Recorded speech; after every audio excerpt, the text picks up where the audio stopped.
काम लवकरात लवकर पूर्ण करावे। काम बरेच दिवस झालं चालू केले, परंतु काम अजून पूर्ण झालेले नाही। एकदम संत गतीने काम चालू आहे। पुढे या।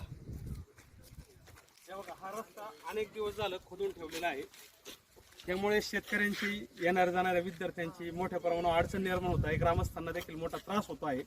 तरी लवकरात लवकर जे कोण ठेकेदार असतील आणि प्रशासकीय शाखा अभियंता, मुख्य अभियंता यांना आमची विनंती आहे, आम्ही त्यांना अर्ज देखील केले आहे की कोळी मरका रस्त्याचे काम दर्जेदार करावे व चांगले करावे, जेणेकरून सर्वसामान्य लोकांना व जनतेला होणारा त्रास होणार नाही, ही आमची आग्रही मागणी आहे। हा रस्ता अनेक दिवस रोखून ठेवला, लवकरात लवकर चांगल्या पद्धतीने काम करावे ही विनंती। येणाऱ्या जाणाऱ्या लोकांना त्यामुळे त्रास होणार नाही।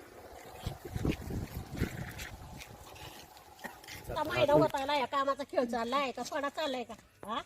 यायला आजी काम कस काय चालू आहे? काम काय नाही, झाडाचं केलेलंच नाही त्यांनी काम चालू। पाणी बिनी मारतात का? अजिबात नाही, पाणीच नाही मारलेलं। पाणीच अजिबात मारित नाही। हे चीर पडली आता, त्याच्याबद्दल काय तुमचं म्हणणे आहे? मग ह्याच्यावर पाणी मारलं असतं तर चिरा कशा पडल्या असत्या? हा? पाणीच मारलं नाही त्यांनी। कामच व्यवस्थित झालं कामच नाही व्यवस्थित केलेलं। काम व्यवस्थित झालं नाही बुवा. कामच नाही केलं चांगलं त्यांनी। बाबा तुमचं काय म्हणणे बोला? पाणीच नाही म्हणून पाणीच नाही, पडलंय, काम झालंय असं। इकडे पण आता हे नवीन केलं ह्याला चिर आहेत. त्याला पण चिरा आहेत का? हे सगळं चिरा घे ना काढून फोटो तुम्ही।